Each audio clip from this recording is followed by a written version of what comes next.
فقد قال الصادق علیہ السلام لا یوکل ما لم یذبح بحدیدہ۔ گناہان کبیرہ کے سلسلہ میں مردار خون اور لحم خنزیر کے عنوان پر گفتگو جاری تھی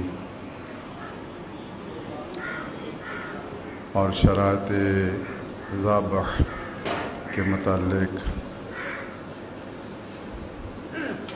عرض کر رہا تھا۔ 3 شرطیں ذکر کرتی تھیں جو فقہائے کرام نے روایات اہل بیت علیہ السلام سے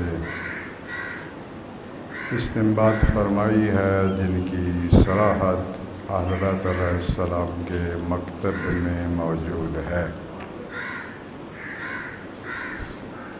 پہلی شرط تھی کہ ذبح کرنے والا مسلمان ہونا چاہیے یا حکم مسلمان میں ہو۔ حکم مسلمان میں وہ بچہ ہوتا ہے جو ابھی بالغ نہیں ہوا ہوتا لیکن بلوغ کے قریب ہوتا ہے اور اسلامی عقائد کا اعتراف کر رہا ہوتا ہے، کیونکہ بلوغ سے پہلے بچے کی بات شرعاً ایسے ہی ہے جیسے اس نے کوئی بات نہیں کی، اس کا وجود عدم کے برابر ہوتا ہے۔ جب وہ بالغ ہو جائے گا، اعتراف کرے گا، پھر عقیدہ جو ہے اس کا اظہار کرے گا تو مسلمان ہوگا۔ اس سے پہلے بحکم اسلام ہوتا ہے، یعنی اسلام کے حکم میں ہے۔ دوسری شرط تھی کہ ذبح لوہے کے ساتھ کرنا چاہیے، جو چھری چاقو آپ استعمال کر رہے ہیں وہ لوہے کی بنی ہونی چاہیے اور کوئی اور میٹر اس میں مخلوط اس طرح نہ ہو کہ وہ غالب ہو۔ البتہ پہلی شرط کی نسبت 1-2 وضاحتیں مختصراً، تفصیل سے تو یہ باتیں یہاں پہ عرض نہیں کی جا سکتی۔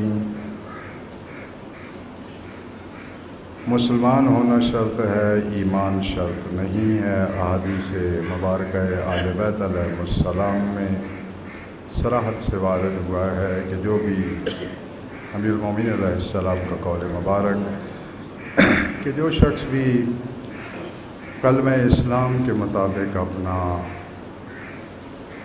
روش رکھتا ہو اور اپنی زندگی گزار رہا ہو، صلی و صامہ، نماز پڑھے اور روزہ رکھے، اس کا ذبیحہ حلال ہے۔ لیکن وہ گروہ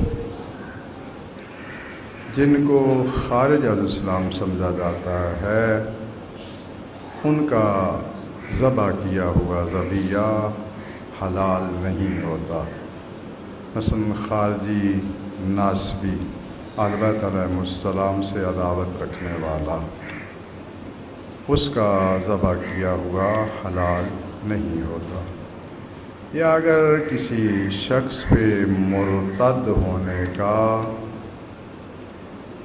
لگ جائے فتویٰ یا تحقیق ہو جائے کہ یہ واقعاً ارتداد کا ارتکاب کر چکا ہے، تو چونکہ مرتد بھی حکم کافر میں ہوتا ہے، لہذا اس کا ذبیحہ حلال شمار نہیں ہوگا۔ تیسری شرط جو بیان کی تھی وہ یہ ہے کہ جانور کو ذبح کرنے کا وہ قصد رکھتا ہو، بلا قصد اگر چھری چلاتا ہے یا کسی اور کا کام کا قصد کیا تھا اور چھری جو ہے وہ جانور کے گلے پہ چلا دی اور وہ ذبح ہو گیا، تو وہ ذبح شمار نہیں ہوگا بلکہ میتہ شمار ہوگا۔ اور چوتھی بہت ہی اہم شرط ہے کہ جب ذبیحہ کو ذبح کیا جائے تو وہ قبلہ رخ ہو، قبلہ کی طرف اس کا رخ ہو۔ پہلے بھی کہہ چکا ہوں اور پھر اس کا تذکر دینا ضروری سمجھتا ہوں کہ ان کی باتوں کی طرف توجہ ہماری کم ہوتی ہے اور ہم غفلت سے نہ جانے میں ان گناہوں کا ارتکاب کر لیتے ہیں۔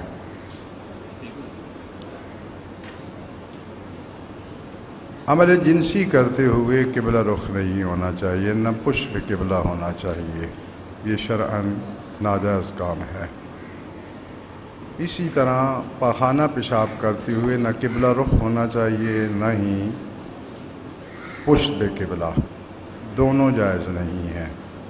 بہت سے لوگ جو ہیں وہ پرانے زمانے میں تو دیکھا ہے کہ وہ مشرق کو منہ کر کے پاخانہ کے لیے بیٹھتے تھے یا پیشاب کرنے کے لیے،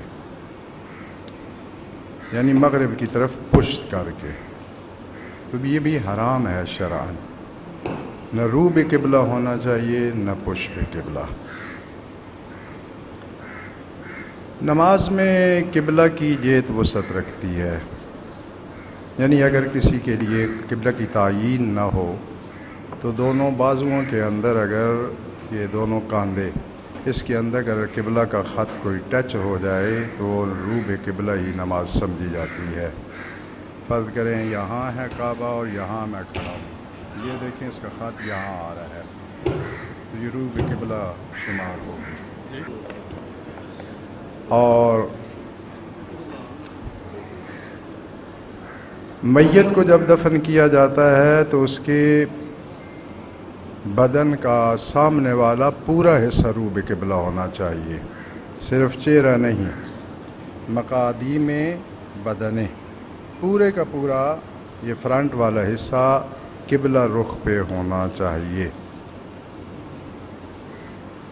اور جب کسی کی جان کنی کا عالم ہو یا اسے غسل دے رہے ہیں تو پھر روح قبلہ ہونے کا طریقہ یہ ہوتا ہے کہ اس کی پاؤں کے تلوے سیدھے قبلہ کی طرف کریں، تب اس کا رخ قبلہ کی طرف ہوگا۔ چونکہ وہ حرکت کر رہا ہوتا ہے تو خدشہ ہوتا ہے کہ وہ قبلہ سے اس کا رخ پھر جائے، اس لیے اسے اسی طرح جب غسل میں رکھتے ہیں، غسل میت میں، تو پھر بھی اس کے تلووں کا رخ جو ہے وہ قبلہ کی طرف ہونا چاہیے، چونکہ اسے اپنے حرکت دینی ہے، اس نے ادھر ادھر گھومنا ہے تاکہ ہر صورت میں اس کا رخ قبلہ کی طرف رہے۔ یہ احادیث اہل بیت علیہ السلام میں وارد ہوا ہے، کوئی مولویوں کی من گھڑت یا کسی رسالے اخبار کی خبر نہیں ہے۔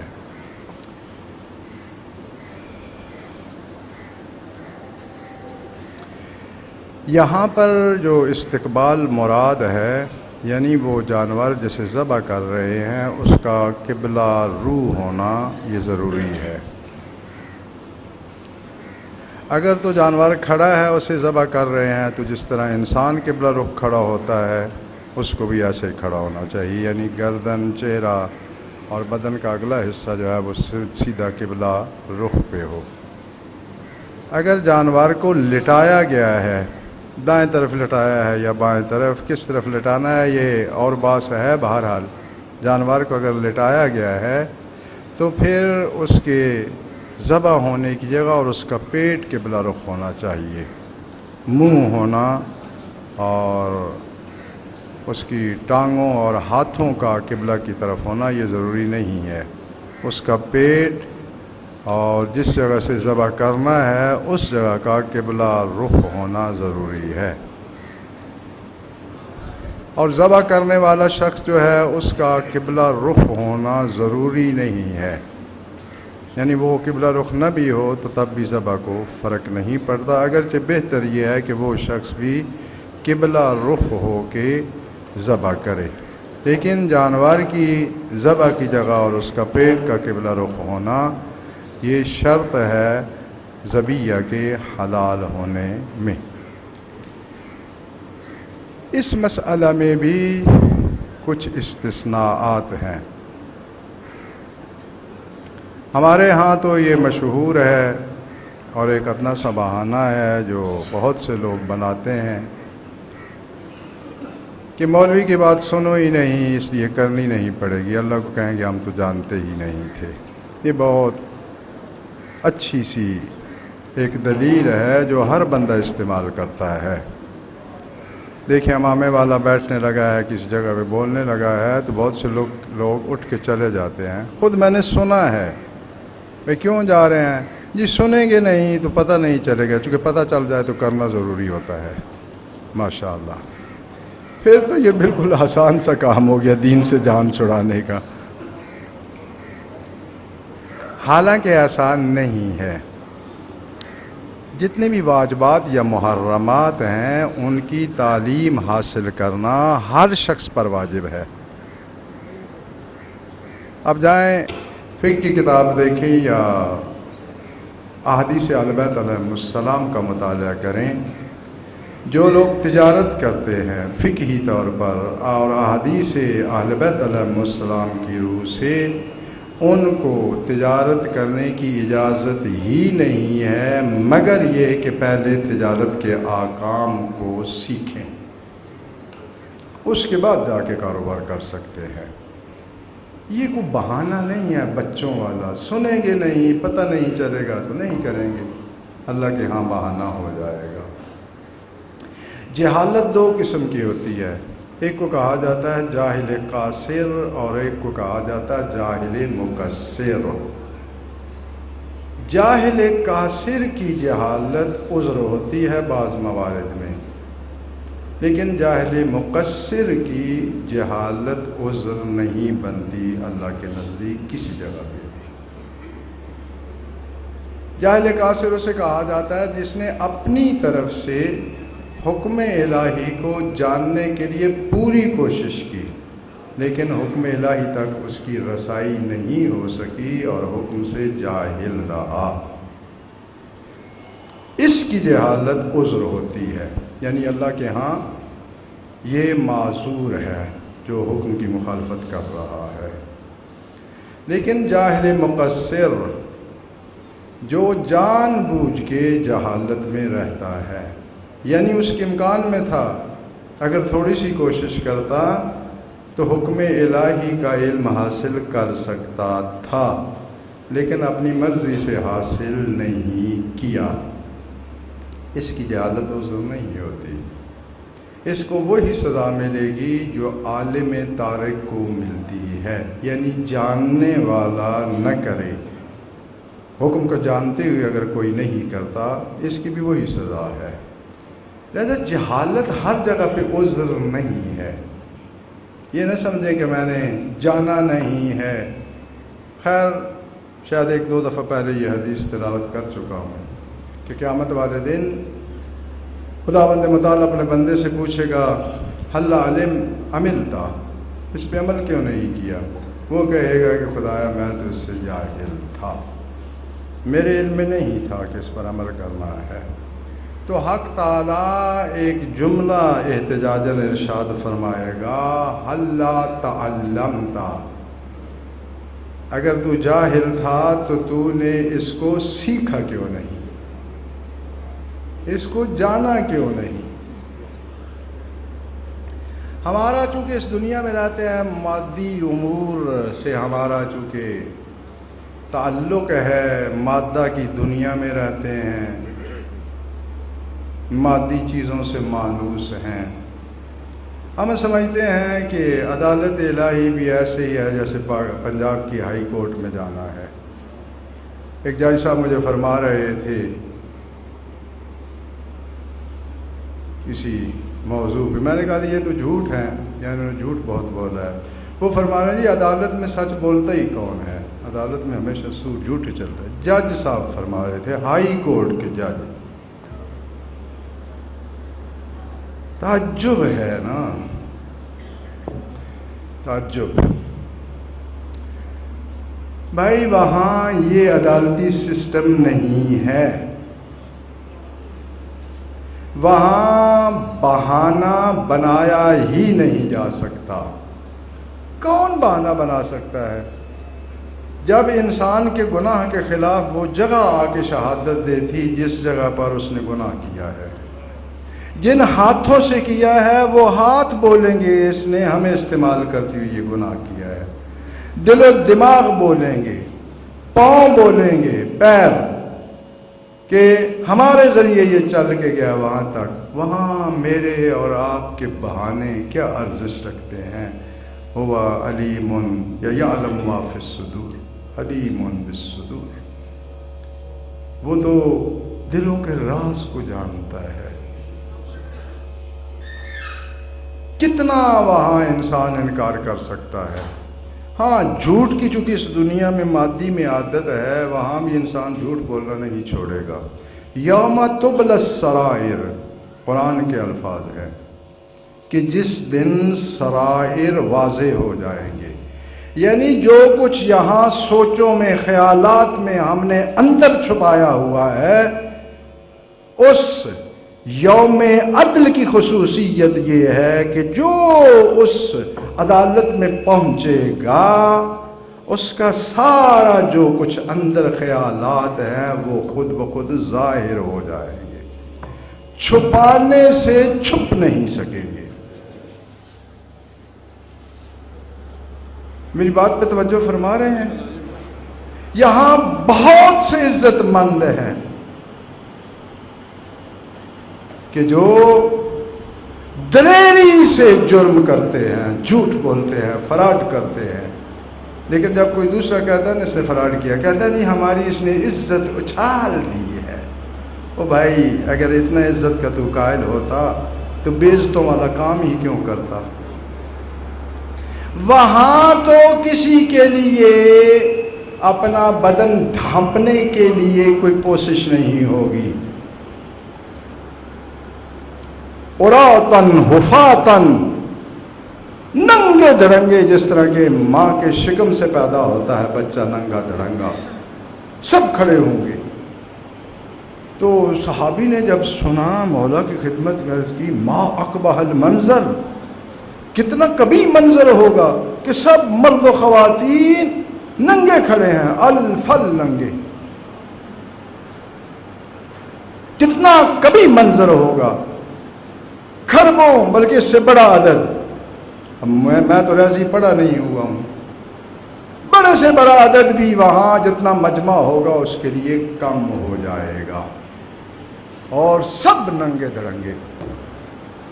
ہاں جنہیں اللہ پاک نے یہ اختصاص دیا ہے کہ ان کا ننگا ہونا وہ برداشت نہیں کرتا، وہ بالباس ہوں گے، باقی سب شریف بدتر اچھا پوسٹ مین سب ننگے دھڑنگے۔ تو راوی نے ایک ذہن میں جب یہ منظر، اس منظر کی تصویر کشی کی، کہا مولا ما اقبح المنظر، کس قدر کبھی یہ منظر ہوگا، کیونکہ انسان لباس میں خوبصورت لگتا ہے، بغیر لباس کے تو خوبصورتی اس کے پاس سے نہیں گزرتی۔ تو حضرت نے فرمایا لیکن اس دن ہر کوئی اپنے آپ میں اتنا مصروف ہوگا کہ اسے علم ہی نہیں ہوگا کہ میرے ساتھ کھڑے ہوا شخص لباس پہنے ہوئے ہے یا ننگا کھڑا ہے۔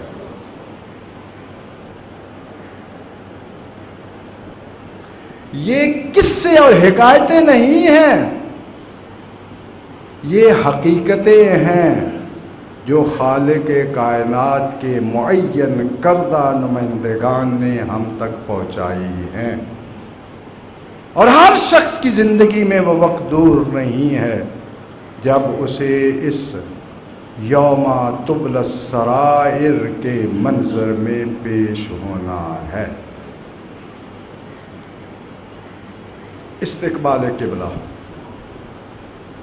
قبلہ کی تعین لیٹرین کے لیے ضروری ہے، نماز کے لیے ضروری ہے، ذبح کے لیے ضروری ہے، دفن مسلم کے لیے ضروری ہے۔ یعنی قبلہ تعین کریں گے تو تب اس کی طرف آپ پشت نہیں کریں گے یا کریں گے۔ اکثر یہ جو ریل گاڑیوں میں سفر کرتے ہیں اور قضاء حاجت کے لیے جاتے ہیں، وہاں بہت خدشہ ہوتا ہے کہ قبلہ رخ یا پشت پہ قبلہ آپ نہ بیٹھ جائیں، یہ کام کرنا حرام ہے، حرام۔ اگر آلودہ کھانا کھانے سے آپ کو نفرت ہے، اس لیے کہ آپ کی صحت متاثر ہوتی ہے، تو اللہ کا حرام کردہ امر بھی ارتکاب کرنے سے نفرت کریں، اس لیے کہ بدن کو تو ہو سکتا ہے اس کا کوئی نقصان نہ ہو، روح جو ہے وہ بیمار ہو جاتی ہے، سوچ کو زنگ لگ جاتی ہے، اور اتنا زنگ آلود ہو جاتا ہے سوچ اور حق کی تشخیص دینے والا پیمانہ کہ پھر وہ حق کو دیکھ ہی نہیں سکتا۔ صحیح اس قدر بڑھ جاتی ہے کہ پھر خاتم الرسل جیسی عظیم شخصیت کی روشنائی بھی اس کے دل و دماغ کو منور نہیں کر سکتی۔ قرآن کے الفاظ ہیں، میرا تو اس میں کچھ بھی نہیں ہے۔ اب ایک شخص جو ہے وہ جان بوجھ کے اگر قبلہ کی طرف رخ نہیں کرتا جانور کا، تو وہ میتا شمار ہوگا، ذبیحہ شمار نہیں ہوگا۔ جانتے ہوئے کہ قبلہ رخ کرنا ضروری ہے وہ نہیں کرتا۔ اس کے مقابلے میں 2-3 اور صورتیں ہو سکتی ہیں، بھول جاتا ہے، کرنا چاہتا تھا لیکن بدحواسی کی وجہ سے اس موقع پہ بھول گیا کہ جانور جو ہے اسے قبلہ رخ کرنا ہے، یا یہ کیا کہ سمجھ رہا تھا کہ اس طرف قبلہ ہے، اپنی طرف سے قبلہ رخ کر دیا، جب ذبح کر بیٹھا تو پتہ چلا اس طرف تو قبلہ تھا ہی نہیں، اور پہلے اس کے لیے تصدیق کرنا ممکن نہیں تھا، وقت کے دامن میں اتنی گنجائش نہیں تھی، یا وہاں پر کوئی بندہ دستیاب نہیں تھا۔ ان صورتوں میں اس کا ذبح کیا ہوا ذبیحہ ہی شمار ہوگا، میتا شمار نہیں ہوگا، کیونکہ یہ مجبوری کی حالت ہے۔ مجبوری کی حالت میں شرائط جو ہے وہ ساقط ہو جاتی ہیں۔ شرائط کا تقاضا یہ ہوتا ہے، معمولاً شرائط جو ہیں وہ اختیار کی صورت میں ہوتی ہیں، بہت کم ایسی شرائط ہوتی ہیں کہ جو اختیار نہ ہونے کی صورت میں بھی ان کو انجام دینا ضروری ہو۔ انہیں کہا جاتا ہے شرط علی الاطلاق، یعنی کوئی قید نہیں ہے، ہر صورت میں یہ شرط چاہیے۔ تو پھر جب شرط پہ قدرت نہیں ہوگی، مشروط پہ بھی قدرت ختم ہو جائے گی، تکلیف ہی ختم ہو جائے گی پھر تو۔ لیکن عام حالات میں بہت سے واجبات کے جو شرائط ہوتے ہیں وہ حالت اختیار کے ساتھ جو ہے ان کا تعلق ہوتا ہے، اضطرار میں ان میں کمی کی جا سکتی ہے۔ بارگاہ رب العزت میں مصرانہ دعا ہے